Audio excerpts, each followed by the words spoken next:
Your paycheck lands, and before you decide what to do with it, the money already has a line waiting for it. Rent, credit cards, car payment, minimums, late notices. 5 different payments, all pulling at the same paycheck. So you do what most responsible people do. You pay the one that scares you most. And that is where the trap begins. It feels responsible. It feels like discipline. But here is the strange part. Pay off your debt first is the most repeated advice in personal finance. And for a lot of people, it quietly keeps them trapped.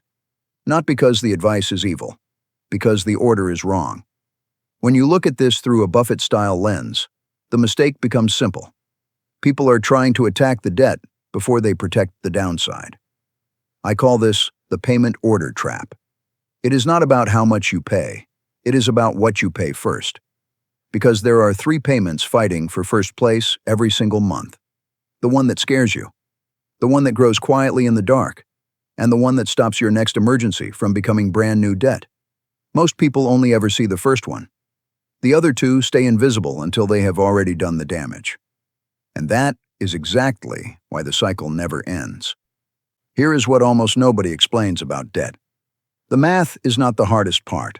The hardest part is that debt makes your future feel already spoken for. Before your paycheck even arrives, it belongs to someone else. So you are not really managing money. You are managing pressure. And pressure is loud. Pressure does not care about interest rates or long-term strategy. Pressure cares about what hurts right now. The call from the collector. The balance that makes your stomach drop when you open the app. The number you are ashamed to say out loud. So you throw money at the loudest pain. And for a few days, it goes quiet. You know this moment. The payment clears. The app stops glowing red. Your shoulders drop an inch for the first time all week. That quiet feels like progress. But quiet is not the same as safe. In fact, quiet might be the most expensive feeling in personal finance. Because quiet makes you stop looking.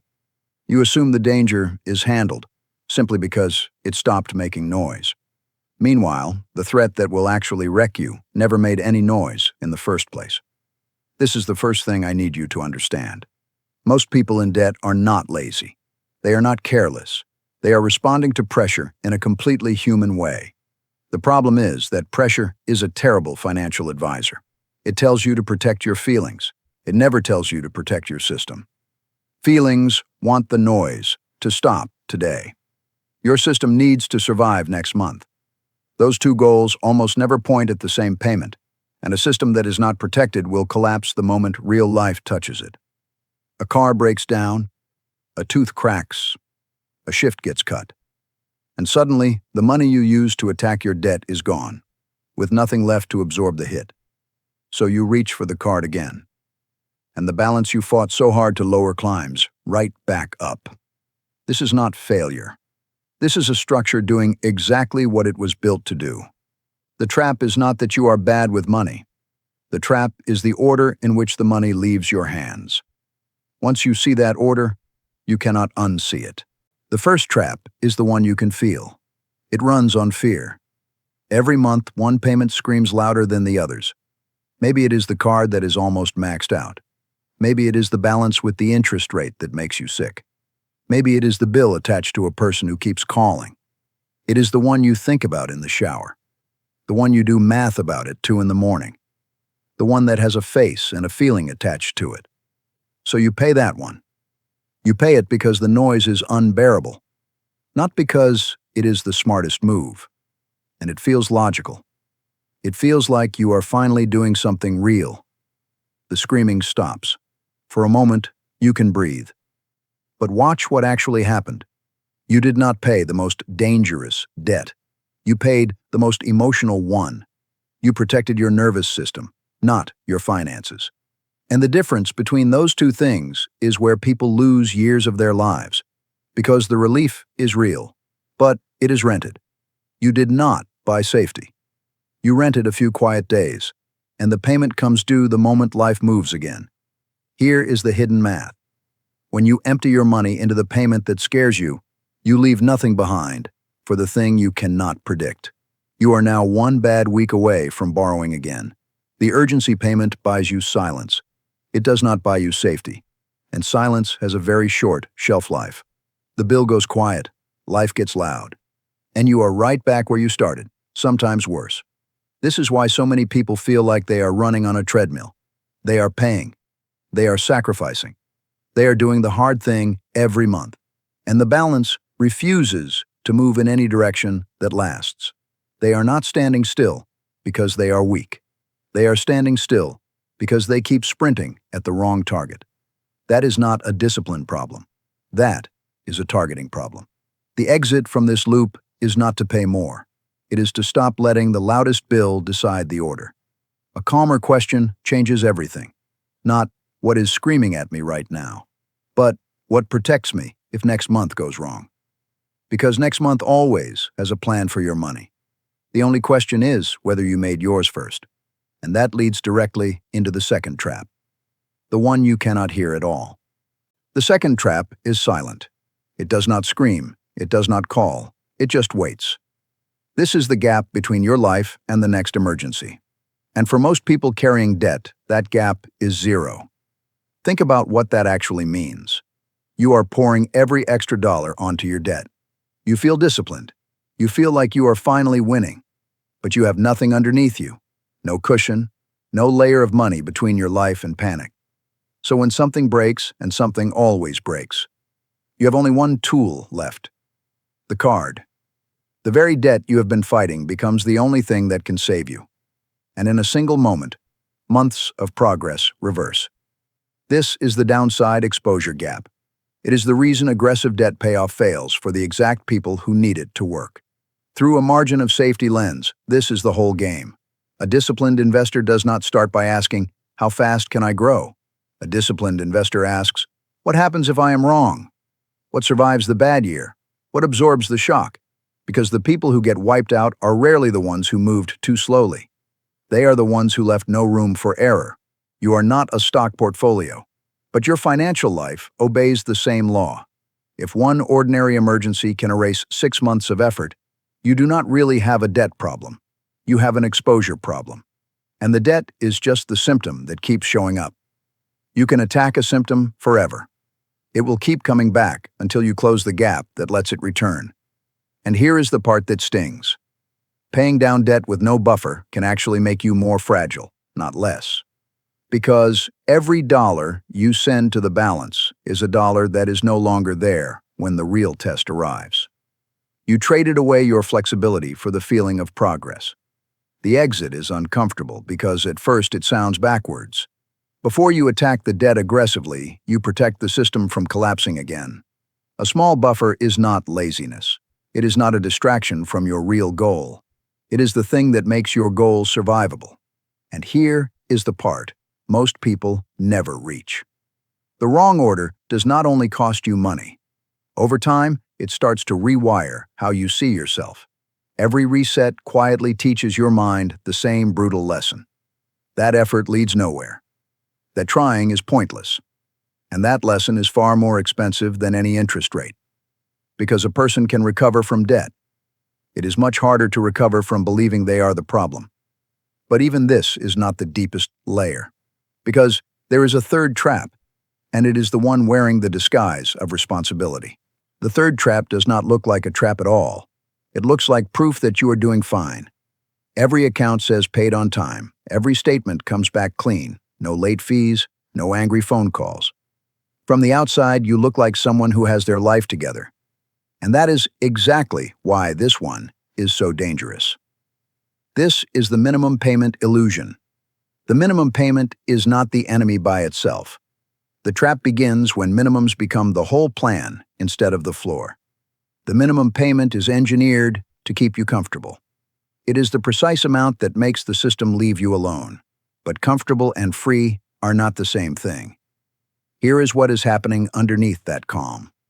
When you pay only the minimum, most of your money never touches the debt itself. It feeds the interest. The balance barely moves.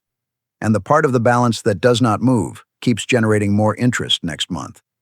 So you are paying, faithfully, every single month. And the debt is quietly renewing its own lease on your future. Think about how strange that is. You can send money toward a balance for years, and that balance can be almost exactly where it started. You did not stand still because you were doing nothing. You stood still because the money was going somewhere you could not see. This is where most people misunderstand their own situation. They think on-time payments mean forward motion, but on-time minimums can mean standing perfectly still for years while paying for the privilege of standing still. The illusion is emotional, not mathematical. It feels responsible to never miss a payment. And in a narrow sense, it is responsible. But responsibility that never reduces the danger is just a more organized way of staying trapped. Now stack all three traps on top of each other and look at the whole machine. You pay the bill that scares you. You leave no buffer for the emergency. And you keep every account technically current. Each move feels correct on its own. Together, they build a cage.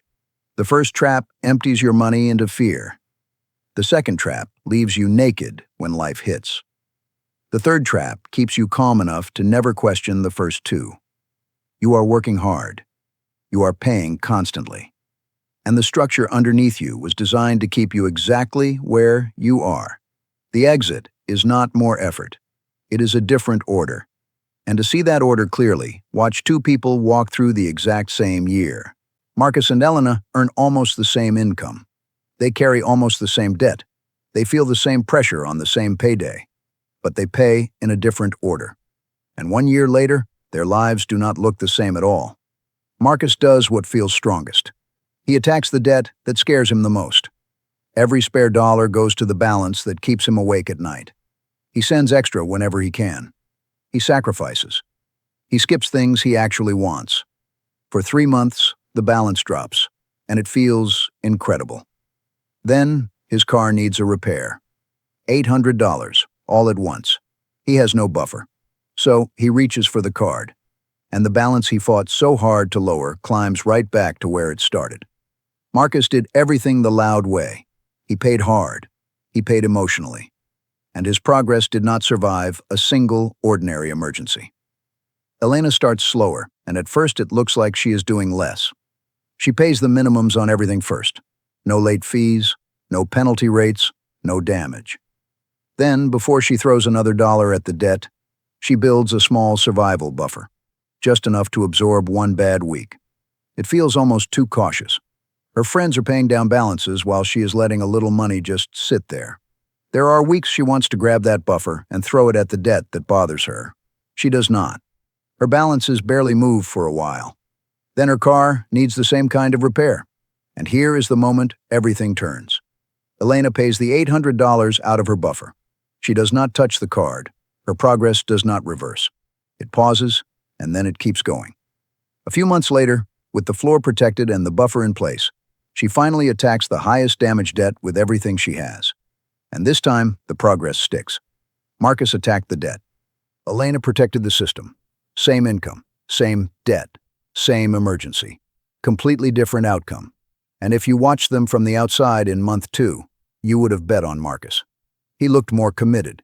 He was paying more, faster, harder. Elena looked almost passive by comparison, but commitment aimed in the wrong order is just faster exhaustion. The difference was never discipline. Marcus had plenty of discipline. The difference was the order. So here is how you change the order. Not louder, smarter. 3 stages, and they only work if you run them in sequence. Stage 1, protect the floor. Before anything else, make sure nothing is actively burning.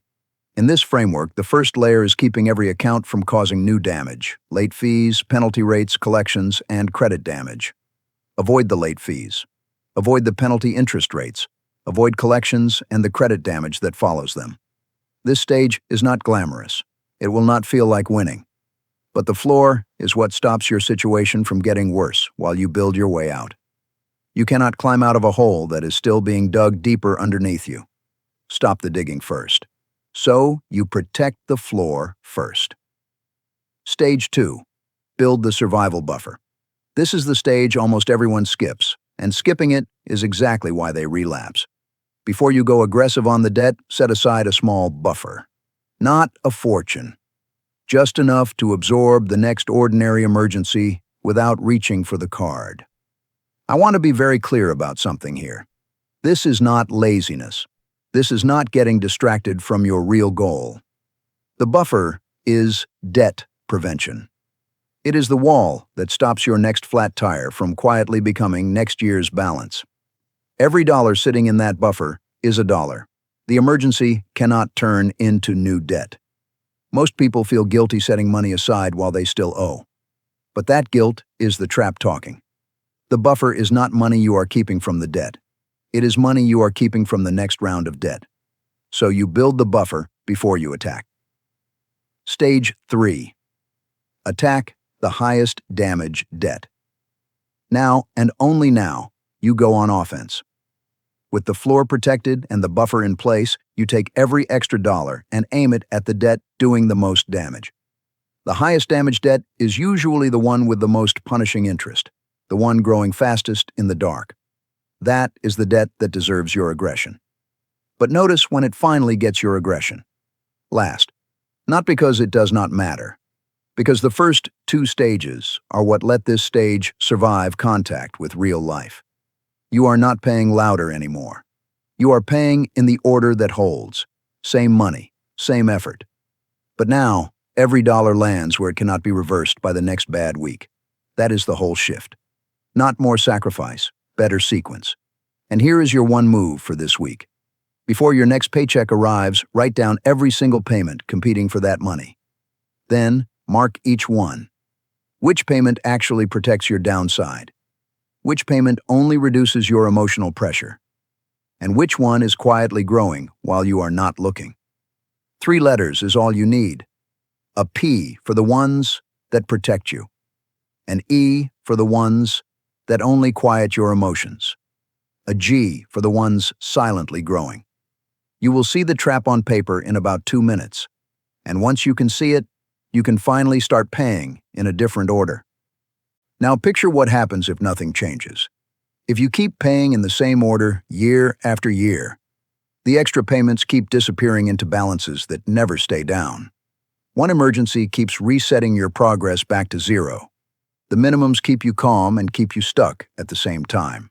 One late fee triggers a penalty rate, and the penalty rate triggers another fee.